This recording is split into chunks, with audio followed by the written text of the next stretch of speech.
m'appelle Delphine Pessin, je suis prof de français et écrivaine en littérature jeunesse. Ça fait pas si longtemps que j'assume en fait, quand on me demande ce que je fais, de dire que j'écris. Et généralement je le dis dans ce sens-là, je dis d'abord que je suis prof et après que je suis écrivaine. Maintenant c'est devenu un vrai deuxième métier par contre. Le point de départ d'une histoire pour moi, c'est quand j'écoute ou quand je vois quelque chose qui me questionne, qui m'indigne parfois. Souvent, ça naît d'une révolte, d'une colère, et du coup qui suscite plein d'interrogations. J'ai un ou deux personnages qui me viennent en tête et je les mets dans une situation compliquée, on va dire, et j'essaye de voir comment ils se débrouillent avec ça.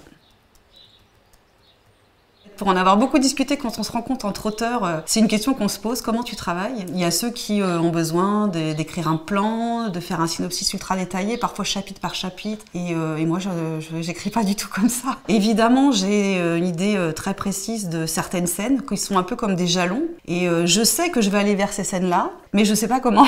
C'est les personnages en fait qui me guident, et je pense que je m'ennuierais à périr si je savais exactement ce qu'allait se passer quand je me mets devant l'ordinateur, quoi.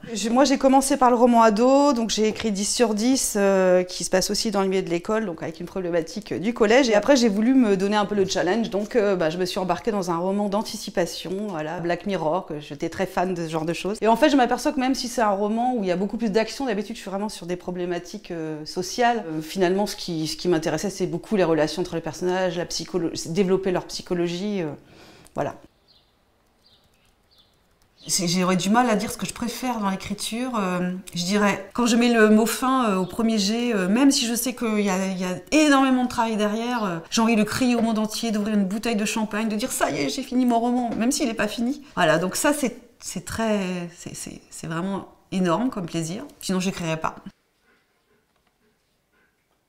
Je livre le texte quand je pense vraiment que je l'ai travaillé, je l'ai fait relire, je l'ai relu à haute voix. Enfin, je peux pas l'amener plus loin, mais je sais qu'il est loin, très loin d'être parfait. Et non, j'ai besoin justement de quelqu'un qui me pousse hors de ma zone de confort. J'ai besoin d'être dérangée. L'éditrice, elle est là pour nous accompagner, amener le texte au meilleur, évidemment. Et puis nous pousser des fois dans nos retranchements, hors de notre zone de confort. Et c'est pas toujours très agréable, hein, il faut le dire. Et il y a discussion, et il y a dialogue, et j'aime bien ça. Si je donnais un texte et qu'on me disait il est parfait, il n'y a rien à voir, je me poserais vraiment des questions.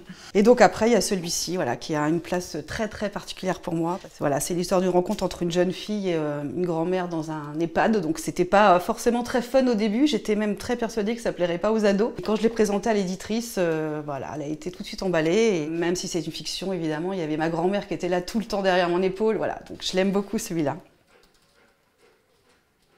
Les conseils d'écriture, quand il y a toujours... ça d'ailleurs, je trouve ça super émouvant. Je les vois là, les petits lecteurs avec leur carnet là, qui prennent des notes parce qu'ils veulent des conseils, parce qu'ils envisagent un jour peut-être d'écrire, d'en faire le métier. En toute modestie, je leur donne les petits conseils de ma petite expérience. Déjà, c'est un métier moi que j'ai jamais envisagé en fait quand j'étais jeune. Jamais je me suis dit tiens un jour je voudrais être écrivaine alors que j'adorais écrire parce que ça me paraissait inaccessible. Et moi, j'ai pas envie de leur dire que c'est inaccessible. J'ai envie de leur dire que c'est possible. Et au-delà de ça, je leur parle aussi du fait que c'est pas facile d'en vivre, pardon. Quand ils me posent des questions sur combien vous gagnez, je réponds toujours franchement, et c'est pas des questions qui me gênent parce que ça fait partie aussi si on parle de se professionnaliser, ça fait partie de la réalité de la vie.